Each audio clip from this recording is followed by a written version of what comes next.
Good evening again, everyone. My name is Sheila Brown, and I am the Executive Director of the Canadian Centre for Ethics in Public Affairs, and it's my great pleasure to welcome you all here this evening. The Centre is a joint initiative of the Atlantic School of Theology and St. Mary's University, and is governed by a board whose chair, Alan Shaw, is sitting in the middle of the room here. And on behalf of Alan and our board, and Chris Stover, our general manager, and myself, it is a great pleasure to see so many of you here this evening. This is the launch of part one of a 5-part national series on trust in the new sciences.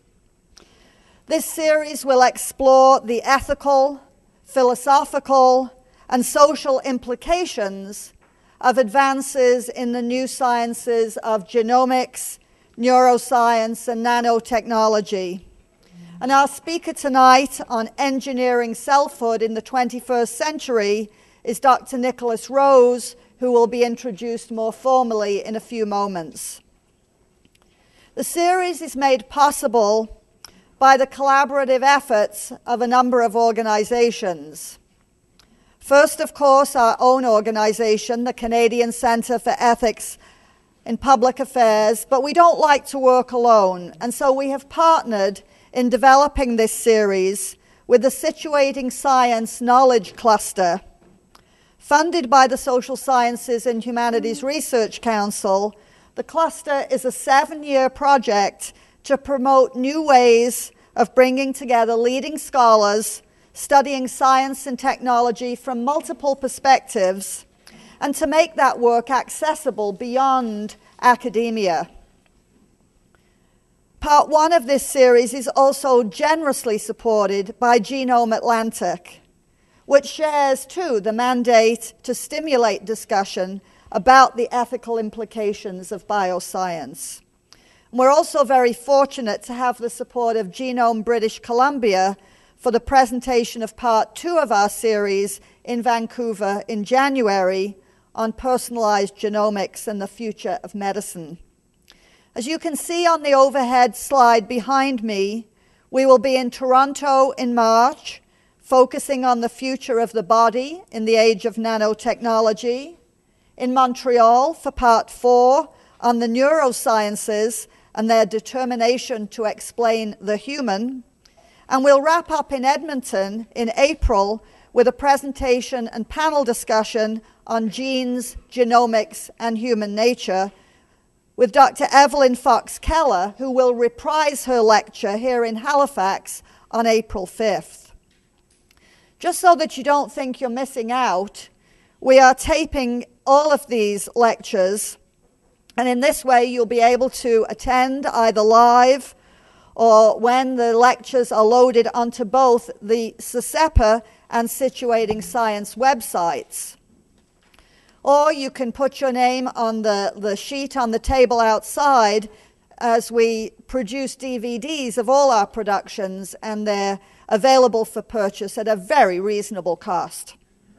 So once again, on behalf of the Canadian Centre for Ethics in Public Affairs, I'm really delighted to welcome you and to express our gratitude to our partners, the Situating Science Cluster and Genome Atlantic, for working with us to bring you these discussions of important topics. And now I'd like to hand things over to Dr. Gordon McEwitt of the University of King's College and Director of the Situating Science Knowledge Cluster to introduce our special guest this evening, Dr. McEwitt.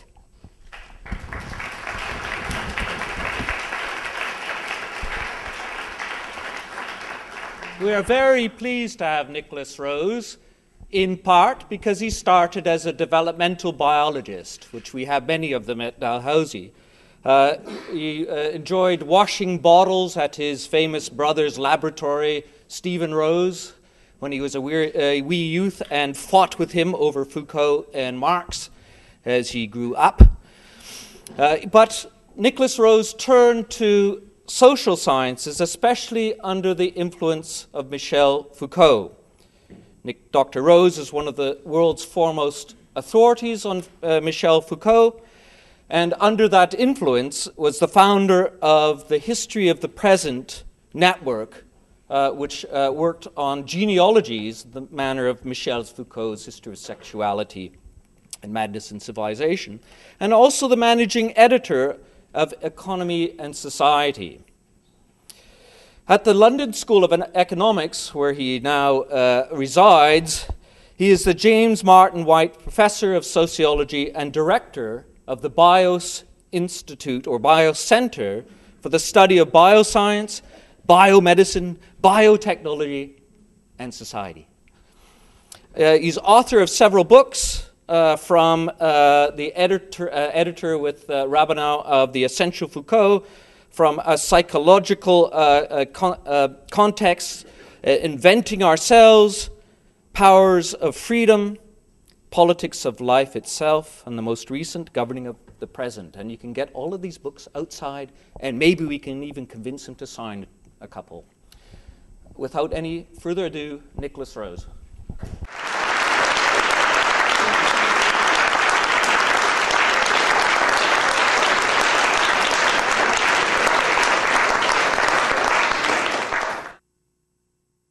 Stalin says to his writers, he says, the production of souls is more important than the production of tanks. And therefore I raise my glass to you, writers, the engineers of the human soul. So the question I want to ask today is, who are our engineers of the human soul and of the bodies to which our contemporary souls have become so attached? Who has the authority to speak the truth about what we are as human beings? And in speaking the truth about what we are as human beings, those authorities also gain the power to intervene on us as human beings.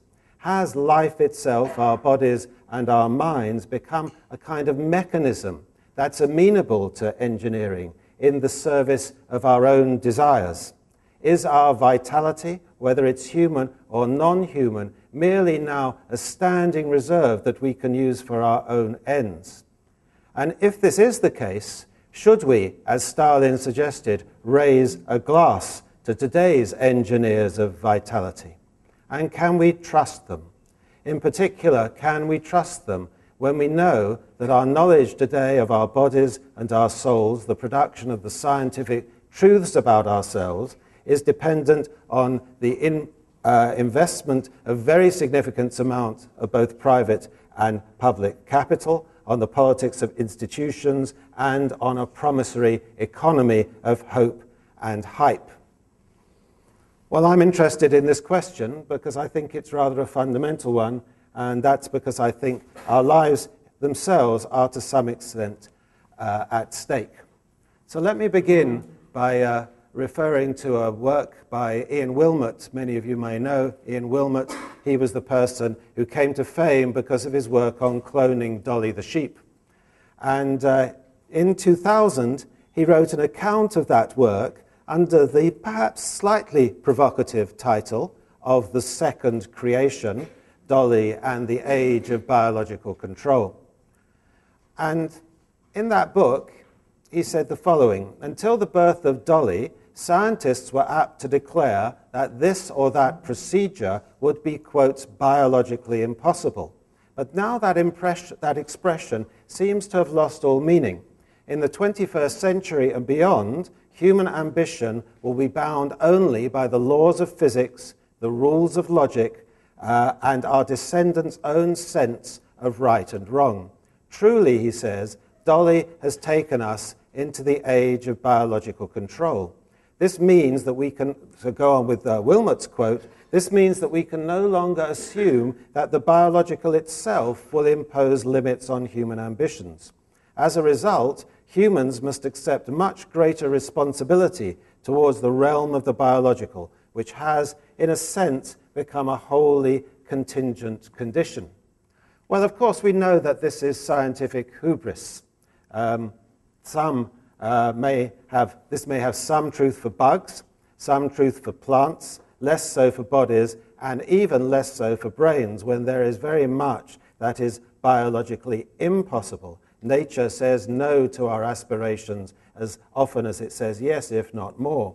And we also know that the translation from what's done in the lab, on the bench, in the petri dish, to what's done in living organisms is, to coin a phrase, challenging. But nonetheless, this points to something.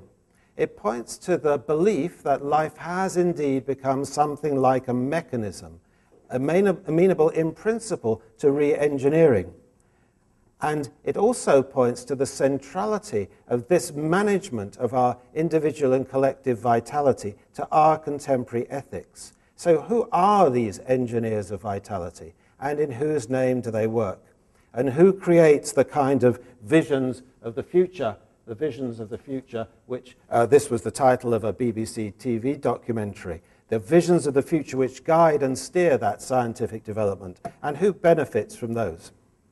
So let me begin with bodies before I get on to souls. Now, are these slides relatively legible? Relatively legible. Well, you might see in the top corner there a famous book written by the Boston Women's Health Collective in the 1970s under the title Our Bodies, Ourselves. Now, when the Boston Women's Health Collective made that book, they didn't mean that we were our bodies. Their argument was that we should repossess, in particular women should repossess control of their bodies from all those experts who had alienated their control of their bodies from them.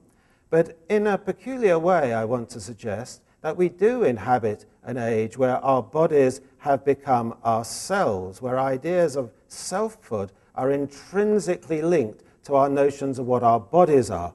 Our subjectivity has become embodied. Our hopes and fears are coded increasingly in terms of an understanding of our biological body.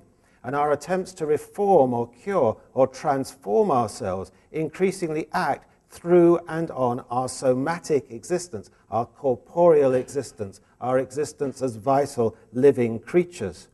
We reshape our visible bodies in all sorts of ways, through diet, through exercise, through tattooing. But more significantly, I think today, we reshape the interior of our bodies. We view the interior of our bodies as something that we can work upon, we can understand, we can manage, and we can transform, both at the level then of our surfaces and at the level of our depths. We increasingly understand, speak, and act on ourselves and on the selves of others as the kinds of beings whose characteristics are shaped by our biology. And I've just stuck up on this slide a few little examples of the kinds of things that I mean.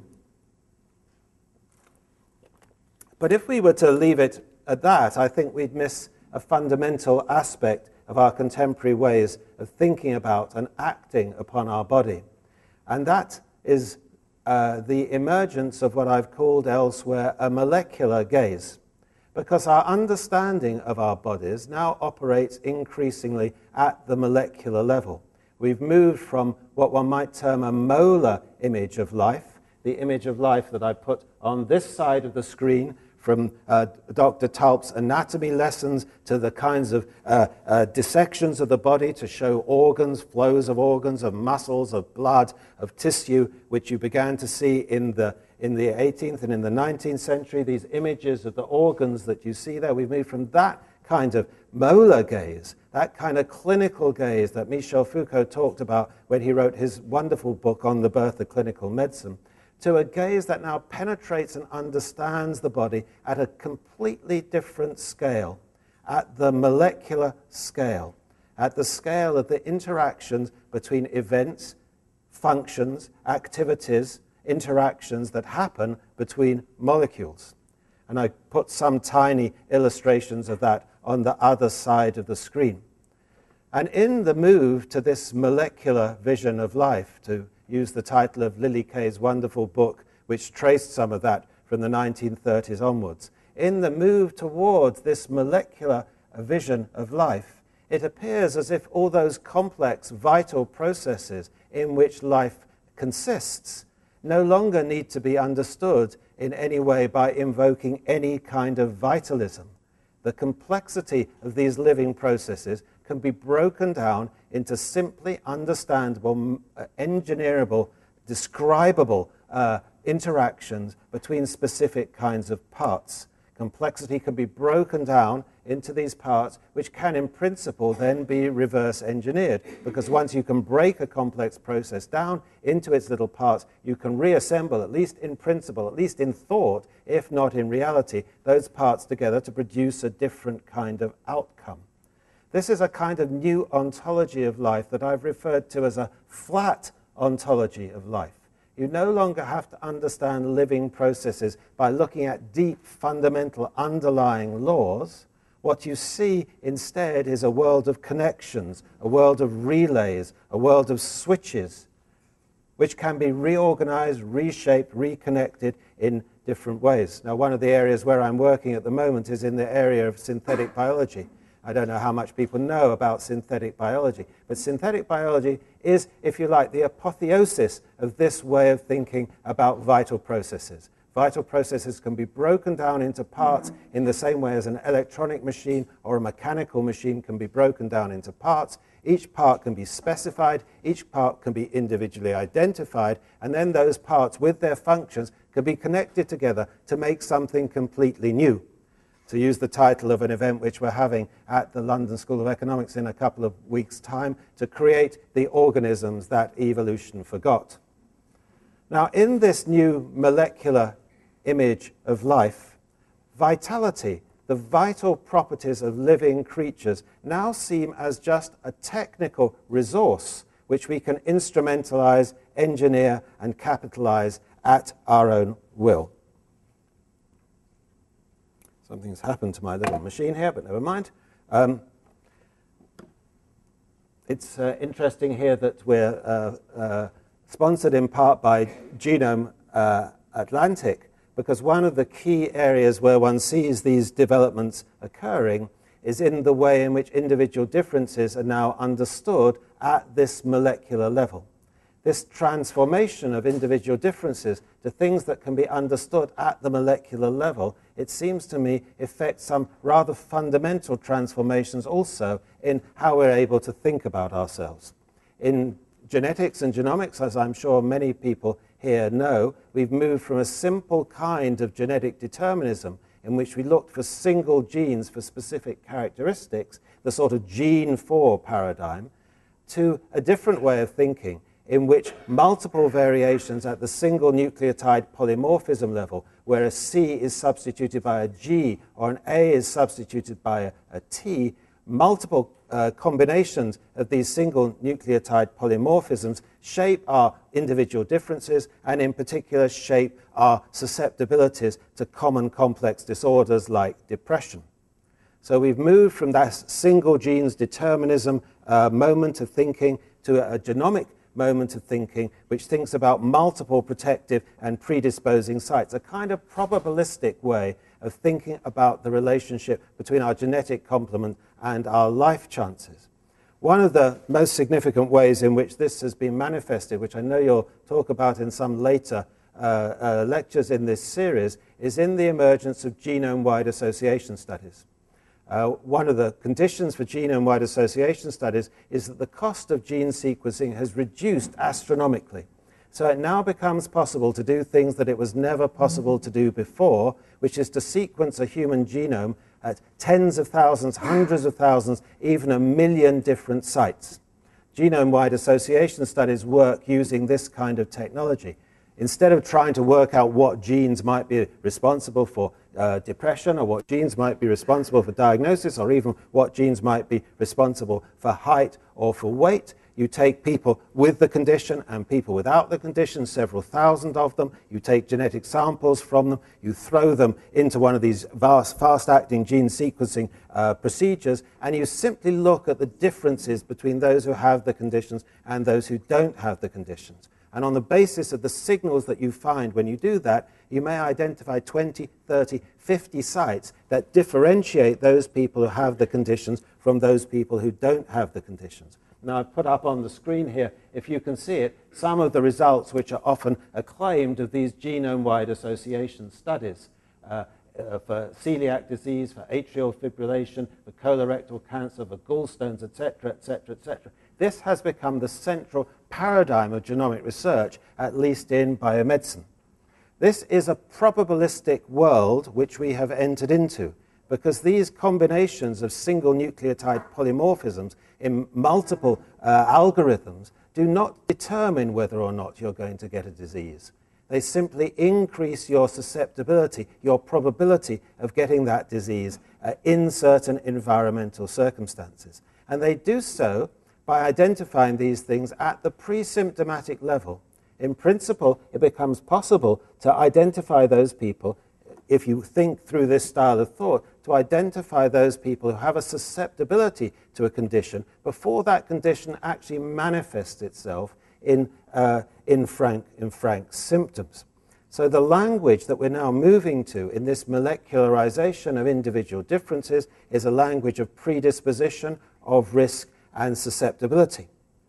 Now, of course, the logic of public health medicine suggests here that if you can find people with predispositions for a particular condition before that condition arises, then obviously that's an advantage. Earlier is almost always better, say the people in public health medicine. Earlier is almost always better. So let's try and identify those conditions before they arise, and let's intervene in them early. This is a new logic, it seems to me, of regulating our ways of being in the world. It's a logic which I call screen and intervene, and it's one which is becoming central to the organization of health services, at least in their aspirations across the Western world. To know one's predispositions, to know one's fate, and to intervene in one's fate in order to transform it. On the one hand, these screen and intervene logics have become very powerful in those seeking to organize public health systems. On the other hand, they've also become very powerful in the emergence of personal genomics, which I know you're going to hear about later on. These ideas that people might themselves have an interest in understanding themselves at this molecular level, an interest in understanding their susceptibilities, an interest in finding out who they are, obviously very clearly linked to the sense that your genes still do tell you who you are. To know yourself has become the basis of a powerful new business model in genomics. I'm sure you know some of these companies, 23andMe, Decode Me, Know Me. They're all about finding a knowledge of yourself at this genomic level. You send off a sample of spit, and that sample of spit is subjected to genomic analysis, and on the basis of the Genomewide Association study data, which I've just alluded to, you get back 2 or 3 weeks later for something between $450 and $4,000, depending on which service you want. You get back your levels of susceptibility, your probabilities of developing anything up to 30 or 40 common complex disorders. There's a very peculiar kind of logic here, because those commercial companies that sell these data say that they're not giving you information that has any medical relevance at all. And in fact, in many ways, they're absolutely right, because most of the information that they give you has no medical relevance at all. It simply says that your chance of developing this disorder across your lifetime, instead of being 1 in 10,000, is 1.2 in 10,000. That's perhaps an intriguing piece of data, but it doesn't give you anything which is clinically relevant for you to act upon at all. Nonetheless, this has become part of a whole much more general logic of screening and understanding yourself, of picking out these small susceptibilities, which in some way or other both do and don't give you a knowledge about the fate that you might be subject to. What are our customers saying? Down here, you probably can't read it. I thought how fascinating if I could know more about myself. I should know, I should be aware for myself, for my children. If there's something that I could prevent for the future or live my life in a different way, why not learn? Why not help myself and be knowledgeable in that information for my health and well-being?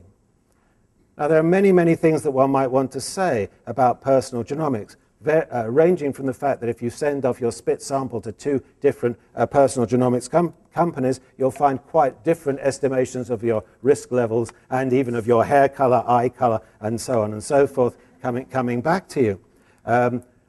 A second thing is that, of course, these commercial companies have a commercial interest in overclaiming the relevance of their data and in working on that double edge between saying this is interesting data which may have relevance to your medical condition. On the other hand, you should take absolutely no medical decision on the basis of the data that we give you. And it's also contributing to the idea that in this world in which we live, no one really is normal. Everybody has a series, as a scanner, not a genome scanner, but a body scanner said to me in a conversation the other day, no one is normal. Everybody's got a bunch of little anomalies. Everybody's got a bunch of little anomalies, but nobody knows which of those little anomalies are going to turn out to be significant anomalies. Nonetheless, this kind of way of thinking has become very, very celebrated as a radical transformation in the way in which we're able to understand ourselves. Nature, a little while ago, has on its front cover this message, your life is now in your hands. There was a famous TV series a while ago, many years ago on the BBC, which featured doctors doing heroic things to save your life, and that was entitled Your Life in Their Hands. But your life in this way of thinking is no longer in their hands. Your life is in your hands. I put at the bottom the logo of the Beijing Genomics Institute, an organization which I've had a little bit to do with in some research which I've been doing in China. And this, on the side of the screen here, if my pointer would only work, is the image of their massive bank of Solexa sequencers in which they can sequence a whole human genome these days in less than a day. So they can sequence hundreds and thousands of genomes in a time that would have been inconceivable if you imagine how long it took to do the original sequencing of the first human genome. They sequenced the first Asian individual, they sequenced the panda, they're sequencing 1,000 plants. This is sequencing on a massive level. We'll come back to the Beijing Genomics Institute in a moment, or at least to its wonderful, charismatic leader, China's Craig Venter, Yang Huaming. But before I get to that, let's have a little bit on the soul. So what I've tried to suggest in the first part of this talk is that through this molecular vision of life, this molecularization of our somatic existence itself, we not only understand ourselves at this molecular level, we can reorganize ourselves at this molecular level, and in a certain sense we are moving to a situation where we have to take responsibility for ourselves at this molecular level, know ourselves, understand ourselves, and take responsibility for ourselves. Let's move briefly to the soul, which is where I've been working a bit these days. Well, it's quite easy to find these kinds of quotes from the poster children of neuroreductionism that articulate a view, which I don't think they actually fully believe, that mind is simply what brain does. Francis Crick's famous astonishing hypothesis, you, your joys, your sorrows, your memories and your ambitions, your sense of personal identity and free will are in fact no more than the behavior of a vast assembly of nerve cells and their associated molecules. As Lewis Carroll's Alice might have phrased it, you're nothing but a pack of neurons. Or Patricia Churchland, in her work on neurophilosophy, says in this little quote at the bottom of the screen, there's no little person in the brain who sees an inner television screen, who hears an inner voice, reads the topographical maps, weighs, reasons, decides action, and so forth. There are just neurons and their connections. And at the beginning of her more recent book, Brainwise, she says, bit by experimental bit, neuroscience is morphing our conception of what we are. The weight of evidence now implies that it's the brain, rather than some non-physical stuff, that feels, thinks, and decides. That means there's no soul to fall in love.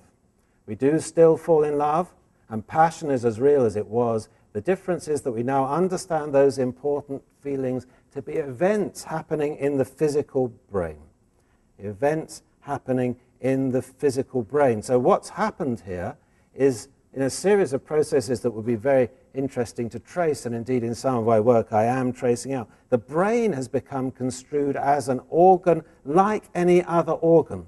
And the brain, too, can be anatomized at this molecular level in terms of the structure of neurons, synapses, receptor sites, ion channels, and so on. Each of these elements of this amazingly complex organ can be explained in terms of its specific molecular and biochemical characteristics. And mental disorders and mental pathologies are now envisioned as anomalies within those molecular systems. There was an old distinction in psychiatry that did service for many years, and it was the distinction between organic and functional disorders. Organic disorders were disorders where you could actually identify something in the brain, some lesion in the brain that might be responsible for those disorders. But for the vast majority of things that psychiatrists were interested in, there were no such lesions. These could only be identified at the functional level. This Cartesian distinction, as some would phrase it, this Cartesian distinction has now faded away. All disorders can be understood in terms of the functional properties at the molecular level. And not just all disorders, but all normal processes too. Indeed, normal variations in perception, normal variations in cognition, normal variations in emotion are understood in exactly the same way as pathological expressions of emotion, cognition, and volition.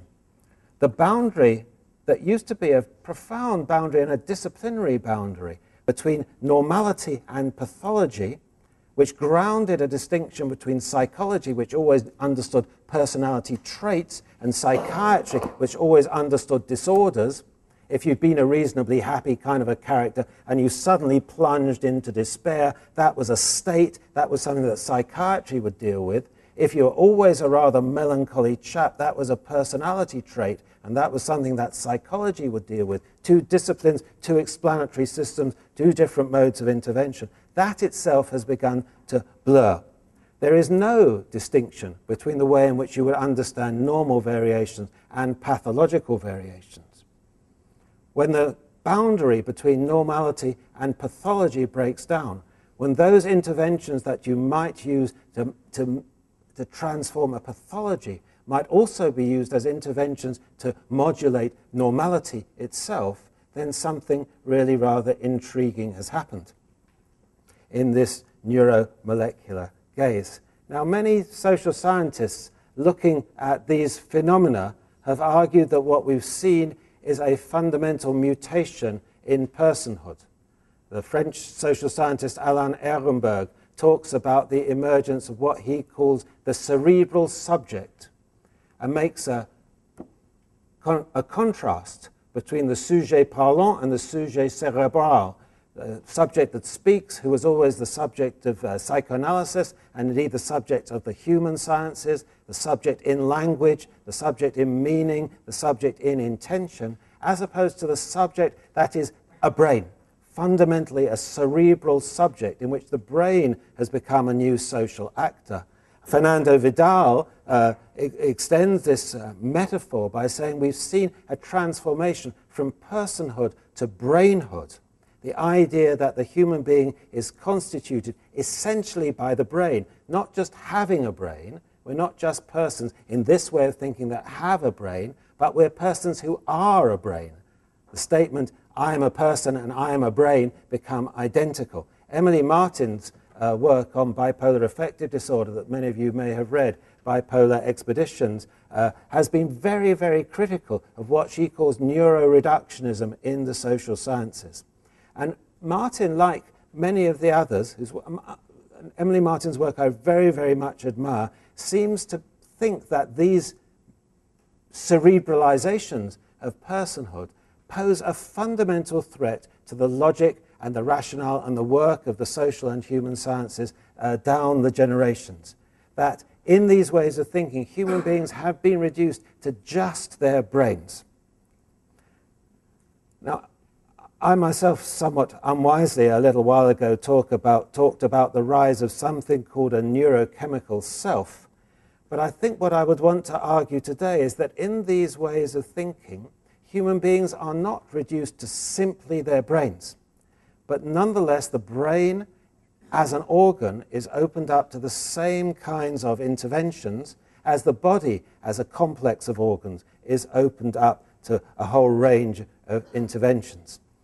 Across the first 70 years of the 20th century, and this is the work that I did in some of the books that Gordon was kind enough to refer to earlier on, we see the emergence of the idea of the self as inhabited by a deep interior psychological state, a deep interior psychological space. And we understood ourselves and we understood others in terms of this deep interior psychological space, this psi-shaped space inside us, which was the place, the action of culture, the place of our biography, the site of our personhood and our personality, where our emotions came from, and indeed where we should intervene on if things started to go wrong.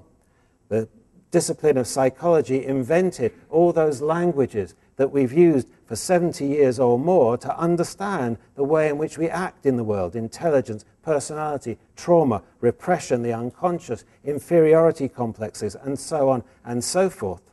And unlike many other disciplines and professions, psychology was very happy to give this language away to social workers, to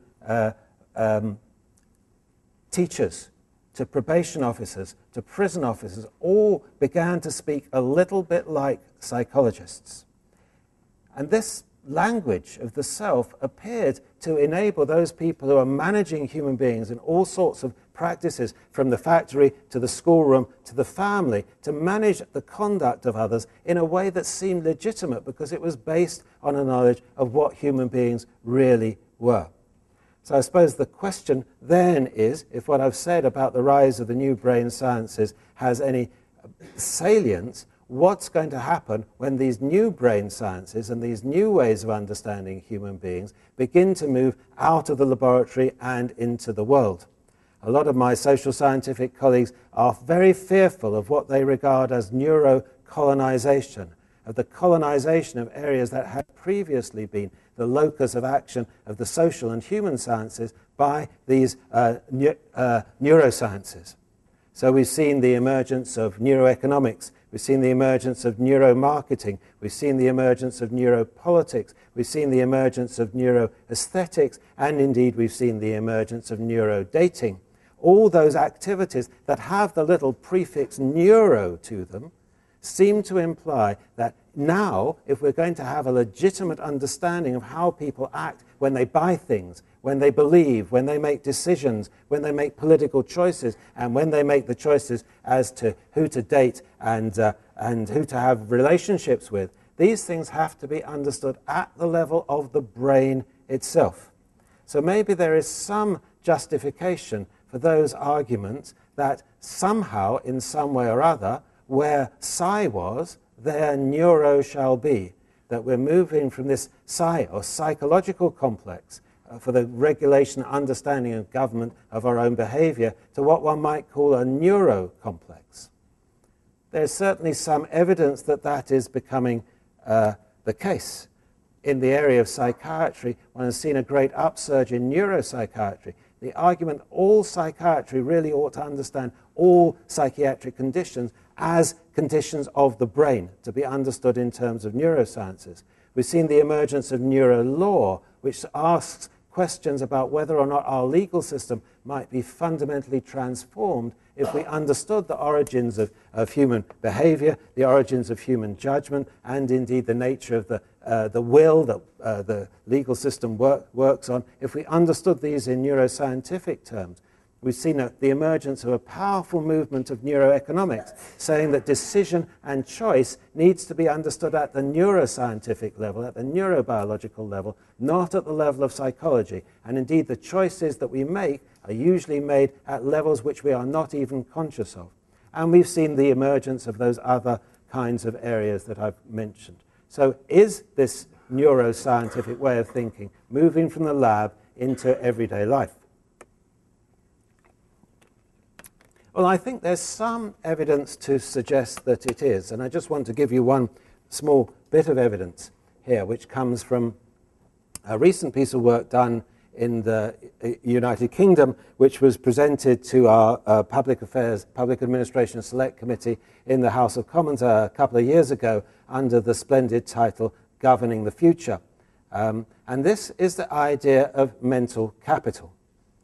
This is the idea that one should understand the way in which a nation might regulate its citizens in terms of the mental capital that they have, and that those nations who are going to do well in the world would do well to foster the mental capital of their citizens, and that fostering of the mental capital of their citizens would be good not just for each individual, but for society at large.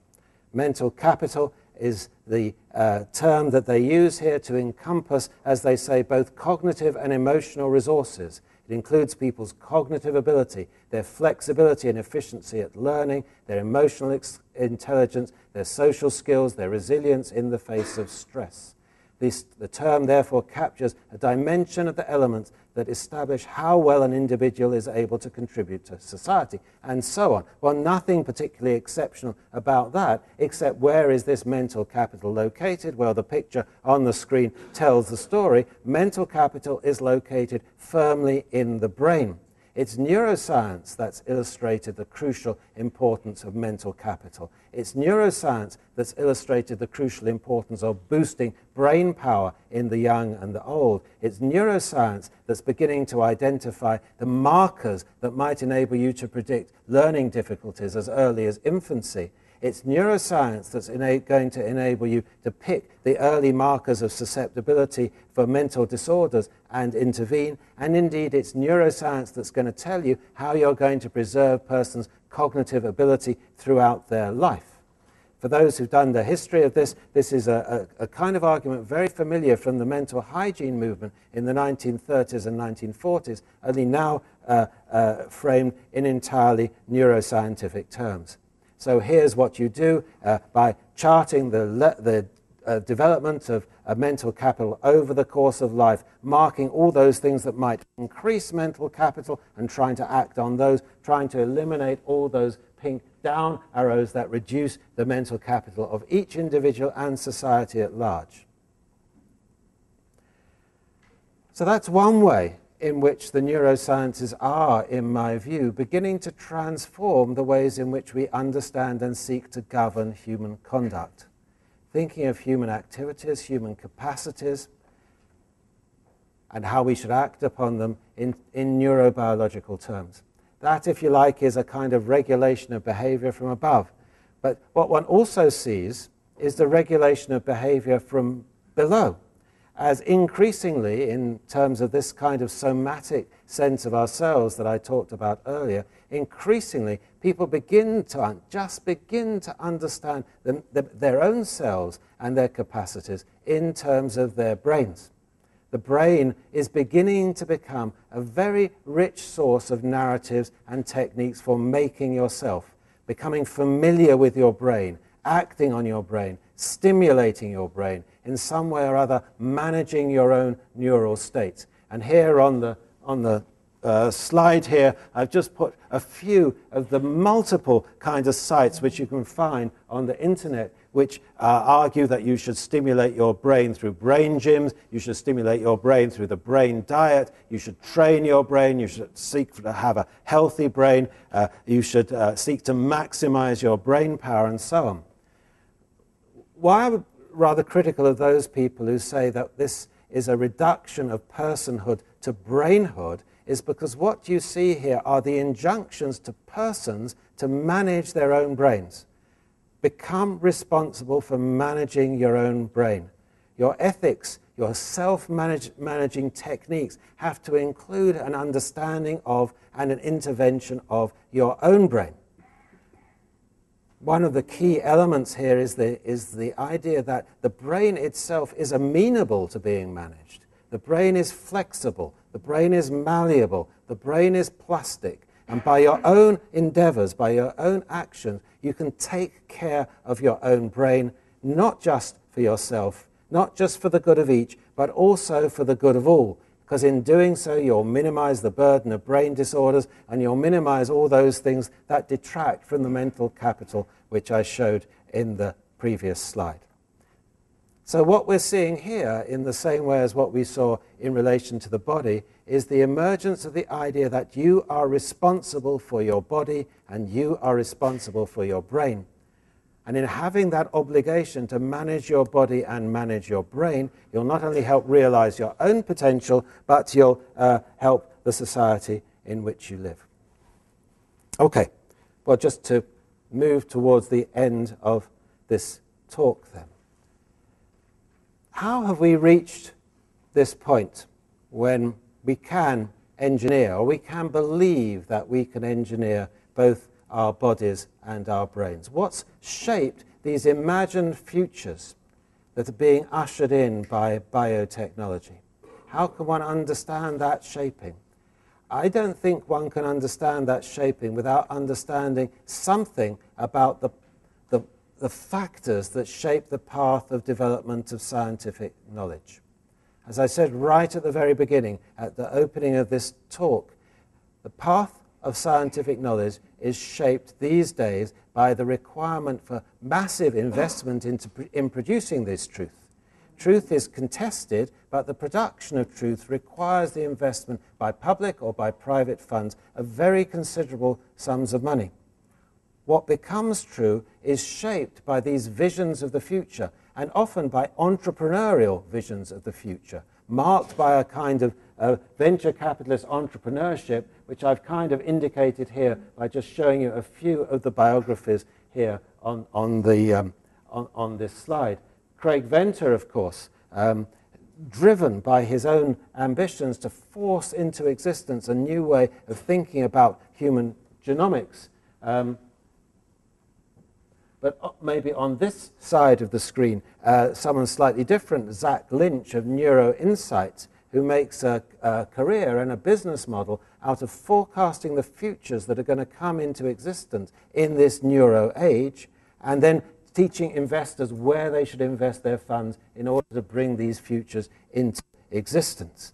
This imperative of translation, this imperative to turn your scientific discoveries into something that will both produce products, produce health, and produce money, has become central to the very basic research agenda of the basic science. There's been a lot of work on aging, but I think if you go and talk to most people these days who are doing basic neurobiological work on aging, their work on aging is, in a sense, it's infused with the idea that this work on aging might possibly produce an understanding of aging that might produce a form of intervention into neurodegenerative diseases that would not only produce massive advantages in the form of health, but also potentially massive advantages in the form of wealth. The question that is posed to those of us in the social sciences is what role we might have in relation to those imagined futures, because, of course, the social sciences imagine their own futures. In this field, we've seen the emergence of a whole set of new experts who help us understand ourselves in these new biomedical ways, who give us the language and the judgment to make sense of ourselves, and who we invest enormous hope in, the hope that they're going to find the cures for those diseases that ail us. We invest our trust in them, but we also are constantly disappointed by the shadow that falls between the promise and the action. These experts, I suggest, are reshaping our very ideas of what we can hope for and what we can expect. And in a non-trivial way, I think those fundamental questions that Kant posed to us, what can I know? What must I do? What may I hope? Are now being reposed in these somatic terms, as our soma, our genome, our neurotransmitters, our biology is given crucial ethical salience for the management of our lives, in which somatic experts articulate the rules by which we should live, in which we understand ourselves, at least in part, in these biological terms, in which our expectations are shaped by the languages, by the hopes, by the expectations that are given to us in these bioscientific areas, and in which we're becoming to understand our bodies and our souls as things that we can manage and take care of for ourselves. So, I said I'd come back to the Beijing Genomics Institute. I understand, for those who ever liked that book, The Hitchhiker's Guide to the Galaxy, that a sequel to The Hitchhiker's Guide to the Galaxy has just been published. Those of you who read The Hitchhiker's Guide to the Galaxy will know that the answer to the ultimate question about life, the universe, and everything in The Hitchhiker's Guide to the Galaxy was 42. Well, my colleague Yang Huaming, who runs the Beijing Genomics Institute, recently gave a talk at a conference that I was organizing in London, and I've taken the liberty of stealing his slides to lead up to my conclusion here, because his slides suggest that indeed the answer to the question about life, the universe, and everything is 42, or it's 4 plus 2. It's 4, that's the 4 bases of DNA, C, A, G, and T, and it's 2, it's the ones and zeros of the binary logic. 4 plus 2, from reading DNA, digitalizing DNA, and then beginning to rewrite DNA in digital terms. I mentioned synthetic biology. Well, it's startling to know that there are now machines which you can place in. You can simply type in your digital code, and within the matter of a couple of hours, your DNA sequence that you have typed in will come out in DNA bases. So this is a new way in which life itself, at this most fundamental level, has become open to rewriting and to a kind of synthesis by design. Well, in that very rapid overview, I've tried to suggest in a very preliminary and superficial way that these developments in bioscience are indeed transforming what it is to be human, that our bodies and souls are now being seen as amenable to engineering in the surface of our own desires, that this isn't a question, as so many social critics of biology have argued over the years. It's not a matter of biological reductionism, but it's opening multiple biological possibilities, multiple ways of transforming ourselves. It's not a question of normalization, because in these new ways of thinking, no one is normal. It's not a matter of therapy or enhancement, because in these new ways of thinking, there's no fundamental difference between intervening to control a pathology and intervening to enhance or to modulate a natural capacity. But is, as nature puts on its cover, is our life in our hands, or whose life is our hands in? How should we take a view? How should we relate to this complex of truth and power, of health and wealth that is reshaping our very sense of what it is to be human and our capacities to modify ourselves? Have we really entered an age of biological control where nothing is biologically impossible? Well, I suspect that we haven't. But whether this age of biological control is a reality or whether it's still a dream, it poses, I think, a fairly radical challenge to humanism and its ethics, to the idea that human beings are in some way separate from the rest of the world. We can engineer the rest of the world, but now we can engineer ourselves according to our own desires. We may live in a world of sense and a world of meaning, but we can transform ourselves not through acting on that world of sense and that world of meaning, but acting on our very vitality itself. There's a huge amount of hostility to these ways of thinking, especially amongst what I suppose in short one might call the continental philosophers in Europe, because this is perhaps the most radical blow, the final blow to the narcissism of us human beings. We are not just amongst the animals, but we are engineerable machines. Should we resist or embrace that blow to our narcissism? Well, that's a question which each of us has to deal with ourselves. Thank you very much.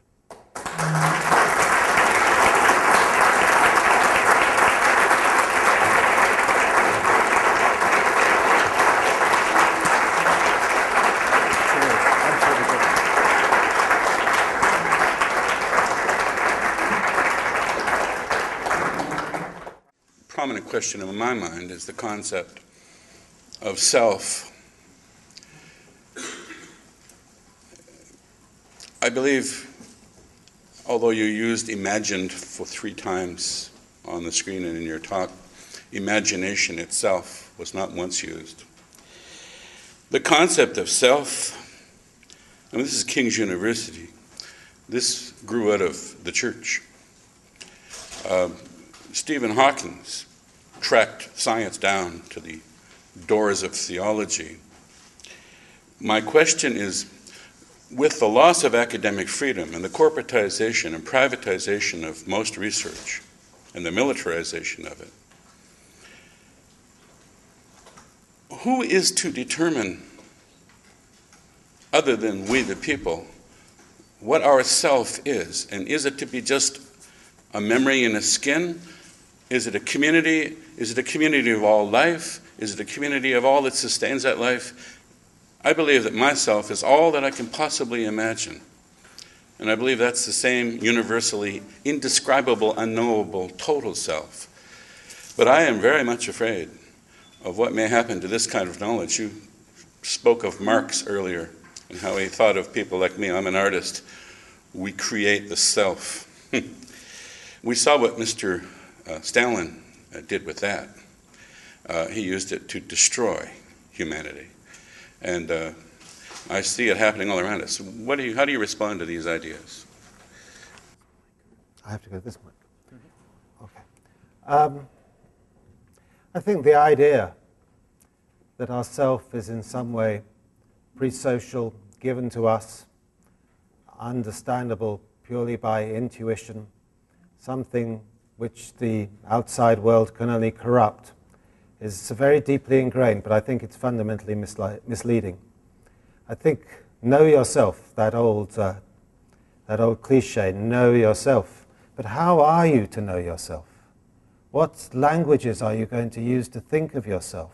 What images are you going to use to render yourself into your own mind? What criteria are you going to use to judge what's good or bad about yourself?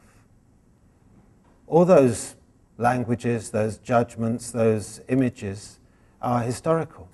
They're transformable. I think that the ways in which human beings have come to understand themselves, if one's talking at least about the Western world across the 20th century, have been profoundly shaped by the social and human sciences.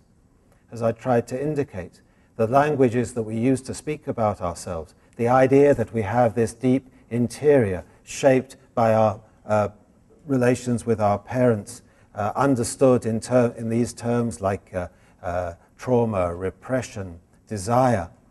These words that we use and the psychological coloration that those words are given, that arises not in some way naturally from our experience in the world. That arises from the forms of knowledge in the cultures in which we live. If those forms of knowledge transform, if those languages transform, if those judgments transform, then we may indeed come to think of ourselves differently. Is there something which we should regret? Should we feel nostalgic if that psychological, that deep psychological self is beginning to fade away? Well, many of my colleagues who place their faith, say, in psychoanalysis, would feel nostalgic. They feel this a bitter blow to think of yourself as neurobiological. But I myself wonder why that should be. Why it should be so profoundly troubling to ourselves, in the same way as Darwin, who Gordon just mentioned, places us amongst the animals. Why it should be so profoundly troubling to ourselves to think that in some way or other our feelings, our desires, our hopes, our wishes, our fears might be mechanism.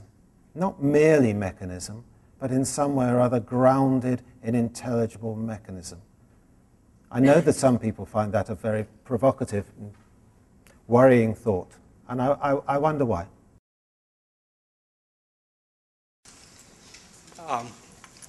About 20 years ago, I attended a conference here with a very similar theme, and it was grounded in the technological dystopia literature of the 1960s, writers like Jacques Ellul and Victor Farkas. And I'm sure you're familiar with people like Uglo Cerletti, Igaz Moniz, and Jose Delgado, right? With Cerletti is the developer of electroconvulsive therapy. Moniz is the developer of lobotomy. And Delgado, of course, is electrode implantation. And these things were all well worked out in the well worked out to the extent that you can work out some things like this in the 1940s. Of course, you also had radical experiments in the 1960s with drugs like LSD with the FBI and the CIA, at least. You know, I don't have the books in front of me, but that's my understanding. And we have the past 40 years or so of pharmaceutical medication of the mind. So what I'm really wondering is what's new in the model that you're describing. I get that the mind becomes a brain. Cerletti made that statement. Moniz made that statement. Delgado made that statement. It was a necessary precondition to operate in the way that they did. My intention is not to be critical in the sense of destructive of what you're saying, but I would like to know what is the new angle that's coming out here? Is it the notion of incorporation, of self taking up responsibility for these things rather than the state? I wouldn't in any way want what I said to sound as if I'm discouraging a critical attitude to what's happening.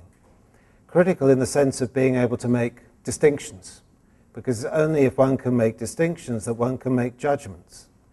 And I think in order to make the distinctions, one has to understand how these new styles of thought operate. Now, this isn't the place to go into the history, the rather doleful history of surgical interventions on the brain. But believe me, those people who are working in this field are very well aware of that doleful history of the lobotomy and so on. I think the difference here operates on a number of different levels. Firstly, it operates through the immense complexity of the machinery of the brain that is now being grasped. Secondly, it is that the brain now is seen as perhaps the most open, flexible, and malleable organ of all. So the idea that one's brain is fixed for all time and determines who one is, that idea has begun to fade away. Hence the idea that we can intervene on our brains in order to transform ourselves, and we can identify at a very precise molecular level how those transformations occur. Now, of course, a great deal of that is as much based on hype and hope as it is based on reality. You mentioned the history of psychopharmacology, and we know very well that the early images of how those smart drugs like Prozac and the selective serotonin reuptake inhibitors, we know very well that those early images of how those drugs worked, and even those early beliefs that those drugs were smart, selective, targeted, only affected one small aspect of human mental processes without affecting others, that those were completely misguided. So none of what I would want to say here would be to deny that. All I would try and say is what new image of the human being is coming into existence here. Because like it or lump it, this is the image of the human being that we live with. You only have to look at the statistics of the use of psychiatric drugs across the world to know that we already live in a society where the modulation of our wishes, of our desires, our emotions by drugs is very common. And perhaps one ought to think here not just of the licit, but also the illicit modulation of drugs. The use of Ritalin, for instance, is not simply for the treatment of kids with attention deficit hyperactivity disorder. Ritalin is very widely used, perhaps even on this campus itself, for individuals to modulate their own capacities, their own attention spans, and so on, for particular kinds of purposes, maybe for good, maybe for ill, but that's the world in which we live. We already live in a world where the modulation of our lipid levels, the modulation of our blood pressures, of all aspects of our body is routinely done by drugs. So at least some aspects of this world are not in the future. They are with us today. And we can't unwish them. We can't uninvent them. We have to understand how they work. We have to understand the conceptions of the human being that they're linked to. And to my mind, one has to understand the ways in which one might use those things productively, rather than simply to have a romance of the natural, which would say, away with all drugs, away with these modulations, because that, frankly, is not going to happen.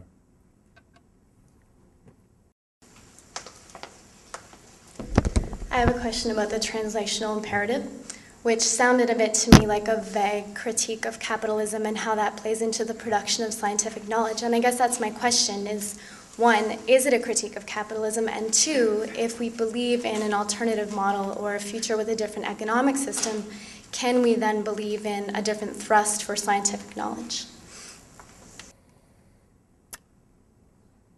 I would love to venture on a critique of capitalism and replace it with something nicer. But in a sense, that all I was trying to do was to describe how these pathways are shaped. And these pathways are shaped not just in the minds of the venture capitalists, not just in the minds of the inventors of this world, but they're shaped by those who invest publicly. The National Institutes of Health in the United States are placing increasing focus on translational medicine. The Medical Research Council in the United Kingdom, which I've done some work with, is placing an increasing emphasis on translational medicine.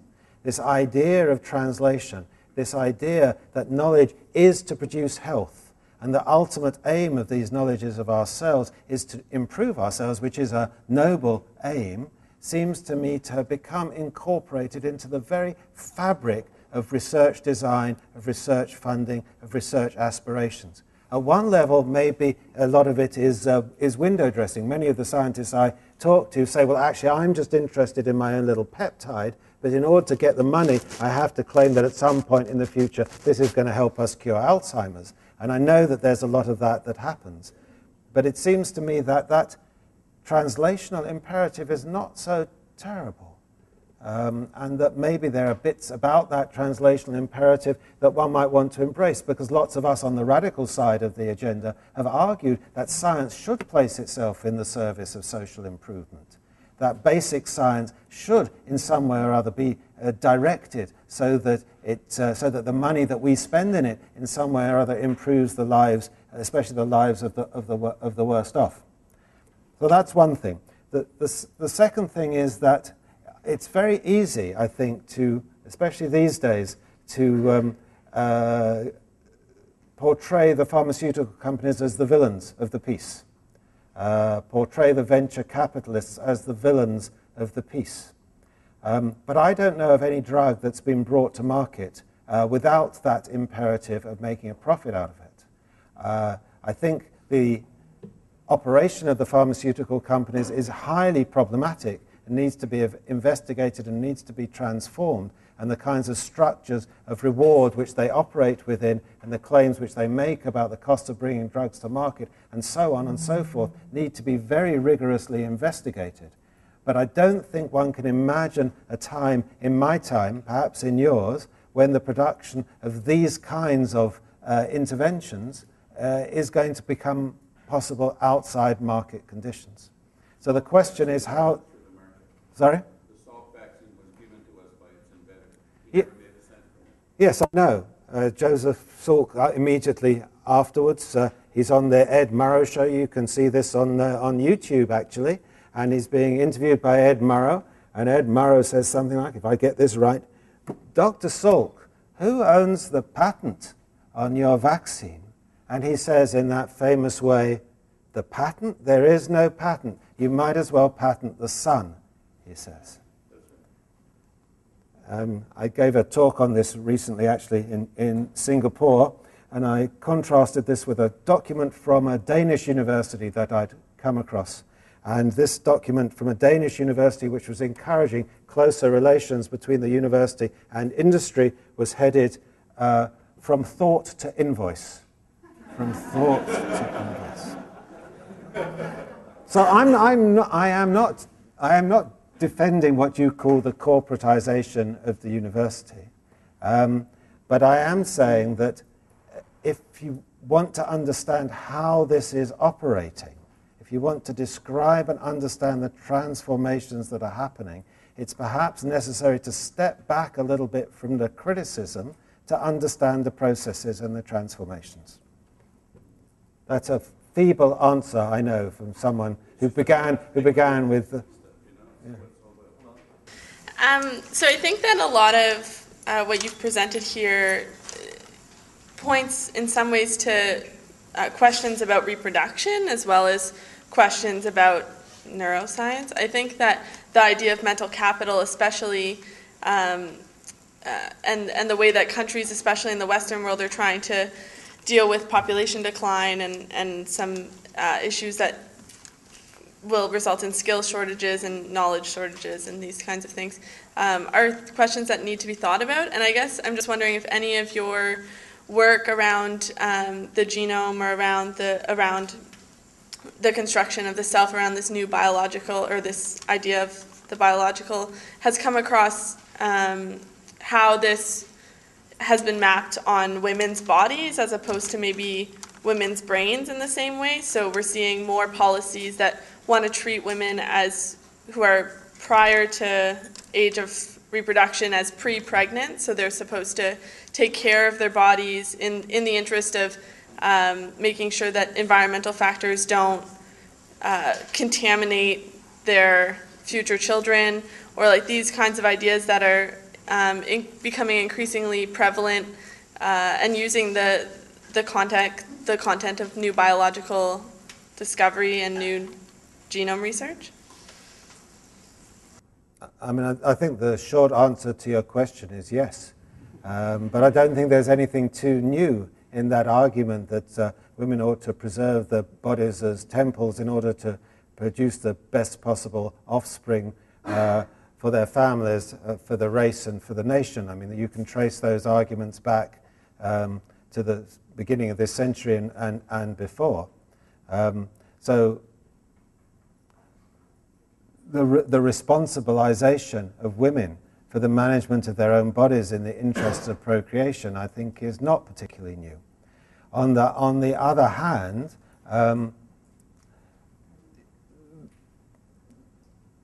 it would, I think, be a mistake to argue that this could be understood as the simple imposition of a set of obligations on women by a state that only had the interest of managing its own population.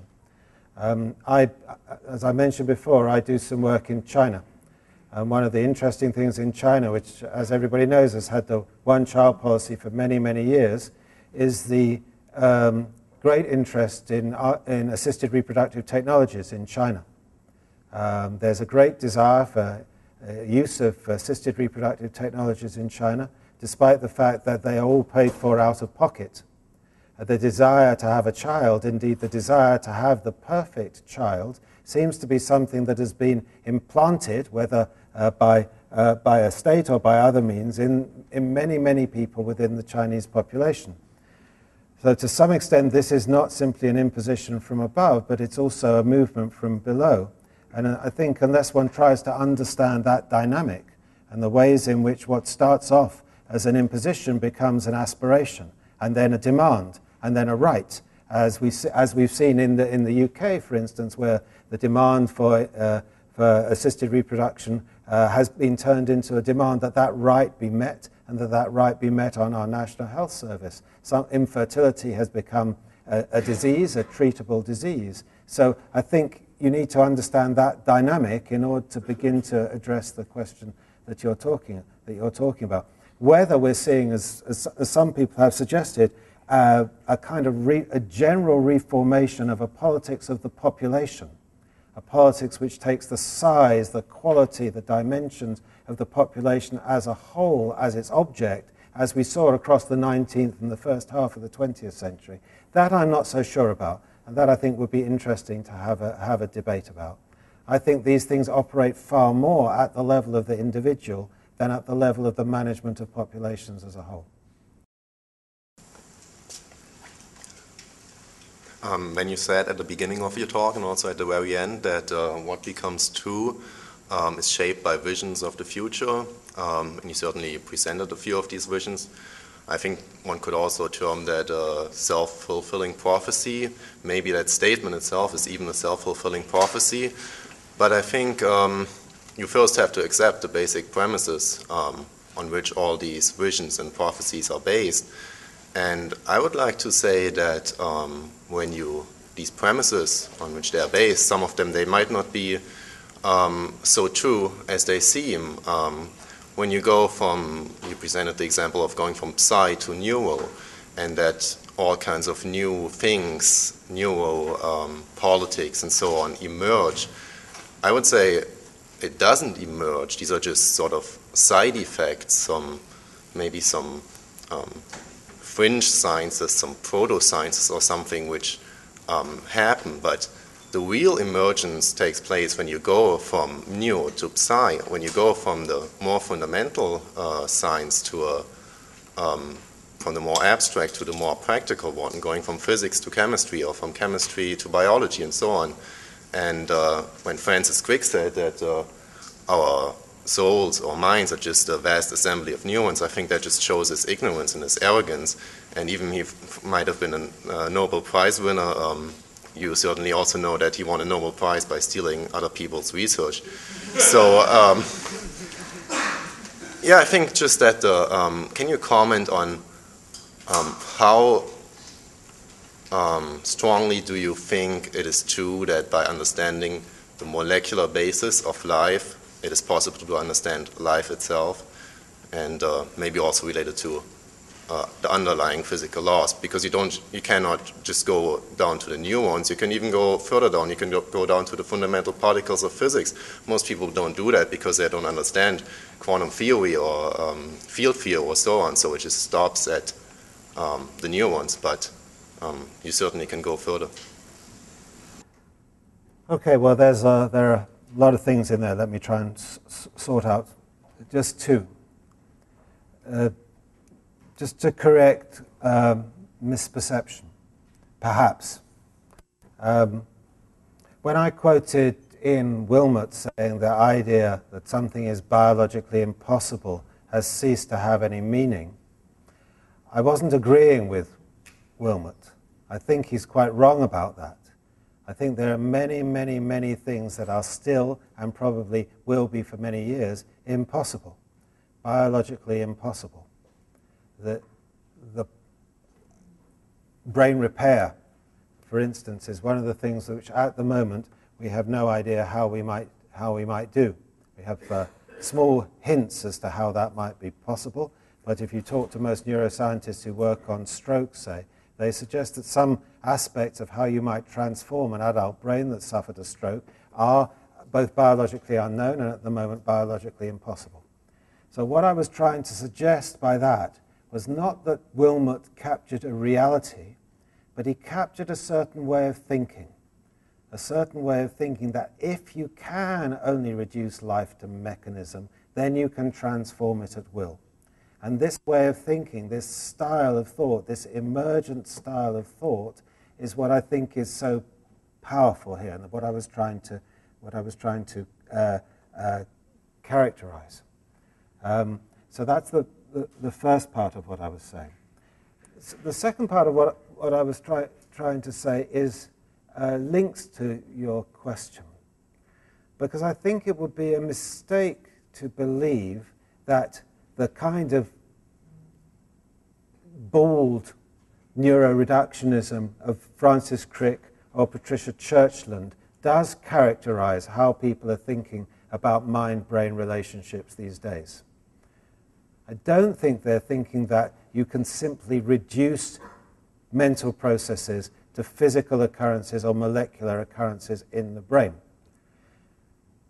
They certainly haven't solved the mind-brain problem. And if you listen to the neuroscientists talking about these things, they'll say, well, these mental states are modulated by, they're related to, they're shaped in, they're grounded in, they reflect brain states. There's something about that emergent set of properties that is certainly very, very far from understood.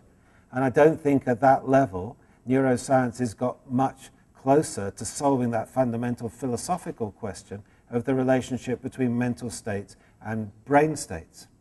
And indeed, what you begin to see in the developing neurosciences is the beginning of a questioning, not a fundamental questioning, but a reframing of this engineering paradigm. You begin to see people asking questions about systems, asking questions about emergent properties, asking questions about things that happen at one level that cannot be reduced to or explained by things that happen at another level, but yet are in some sense that we don't quite understand, dependent on them. So some would suggest that perhaps we're not at the end, but we're nearing the end of where we can go in this simple engineering model of the human body or of the human brain. And we need to move to a way of thinking which we aren't quite capable of doing yet, which is a way of thinking genuinely about complexity and about emergence. Now, mostly when people talk about complexity and emergence, I'm reminded, since, as was said, I spent my younger days as a Marxist, and those of you who have ever done any historical studies of this ancient set of doctrines will know that when Marxists tend to talk about things and the relationship between one thing and another, which they can't quite explain, they say, well, it's a dialectical relationship. To say something is a dialectical relationship is a mark of explanatory failure, and in most cases, to say complexity and emergence is also a mark of explanatory failure. So the challenge, I think, to those who want to talk about a kind of materialism, a materialism of the human that's not the engineering model, is to try and find ways of thinking about complexity that go beyond explanatory failure. One does see this actually in some areas in the life sciences, and it's very, very impressive. And the other thing that I would say, just since we're probably getting towards the end of our time here, is that I think those of us who work in the social sciences should be very critical of bringing our own hermeneutics of suspicion to the natural sciences and thinking in some way or other that our ways of thinking are more complex, more sophisticated, and more able to deal with complicated phenomena than theirs are. If you look at the way in which, say, someone would try and explain type 2 diabetes and the complex cascades, interrelations, and transformations that go on there, these are forms of complex thought that put most of what happens in the social sciences to shame. And if you look at what's happened in genomics, if you look at the things which are now capable of being done, which would never even be conceivable before, which build on the inventions of multiple, of hundreds and hundreds and hundreds of individual scientists which are put together and black boxed in those Selecta sequencing machines which I stuck up on my slide, you have to have a little bit of humility here. You can, of course, be critical of the scientists, but I think you need to be critical in a way that will work with and recognize what is capable of being done and try and move that in ways that are more directed towards what my colleague Paul Rabinow would call human flourishing. I think there's only one. Oh no, all this pressure. There seem to be two things you're talking about, and I'm wondering about the relation between them. Some of the things in the answer you gave to the last question help, but want to see just what the relation is. On the one hand, there's this technology, or as you rightly say, this promise of a technology, and then there are all sorts of questions about in whose hands this technology will reside, who will control it, will we control it, will someone else. But then on the other hand, you talk about different conceptions of the human self. And I'm wondering what the connection is. I'm skeptical. It doesn't seem to me that our conceptions of ourselves, our conceptions of ourselves as persons, have much to do with Cartesianism or a connection between mind and brain. But perhaps you could tell me what the self, the human self is. That's not what it is in reality, but what it used to be and what it's becoming to be. And is the relation between the evolution of this new technology and this change, did the change in selfhood, in conceptions of selfhood, cause this technology to become attractive to us, or has the technology grown and it somehow changed the conception of the self? So first, how is it that the technology, or the promise of this technology, is changing something like our conception of ourselves as loci of consciousness with rights, able to conceive projects, put them into action? And then secondly, if these two are related somehow, what direction does the causation go? Oh, I'll deal with the second one first, because I mean, that's a question that's very well avoided, like a heavy meal before going to sleep. I mean, the idea that there's some single direction of causality here that can be characterized in a moment is, I think, completely mistaken. What one sees is the emergence of transformations as a result of things that happen along multiple different pathways. These pathways can be traced out. There's no difficulty in tracing them out. It just requires a little bit of patient, grey, detailed, mundane historical work. And some of us have done that. But it's not a question of any simple causality. Let's go to your question, which really just takes us right back to the very first question that I was asked here, which is about how human beings come to think of themselves as certain kinds of creatures. The question of historical ontology. My work and my interest is not in what human beings are. I don't know what human beings are. For thousands of years, human beings have asked themselves who they are. Maybe what human beings are the kinds of creatures that always ask themselves, what are we as human beings in our present? What kinds of creatures are we, and what makes us different from other kinds of creatures? And I'm not being true about that. I think that question is a question which goes back many millennia. Then how is that question answered? That question, what are we as human beings? It's answered differently at every historical moment. There's no unity, no continuity about how we answer that question of what we are and who we are, of know yourself. Know yourself, fine, but how do you know yourself? I'm simply repeating what I said to the very first question. You can only know yourself, you can only establish a relationship with yourself, unfortunately, through certain grids of meaning and of language and of judgment and certain images. And those meanings, those languages, those judgments, those images are, to be very crude and simple about it, since we're late in the day now, they're cultural and they're historical. Now, the argument that I would make, the argument that I have made, the argument that my friends say, the only argument that I've been making for the last 4 decades, is that those ways of thinking have been shaped since the middle of the 19th century by developments in our positive knowledges. These arguments have been taken away from philosophy and placed in the domain of positive knowledge. And you can see this battle. You can see this battle happening in the late 19th century as psychology begins to occupy the ground that was previously occupied by philosophy. And experimental psychology begins to claim that it's in a positive knowledge of the human that we can begin to understand all those questions that philosophers have asked for generations. Now, I don't say that every human being has become a little psychologist, far from it.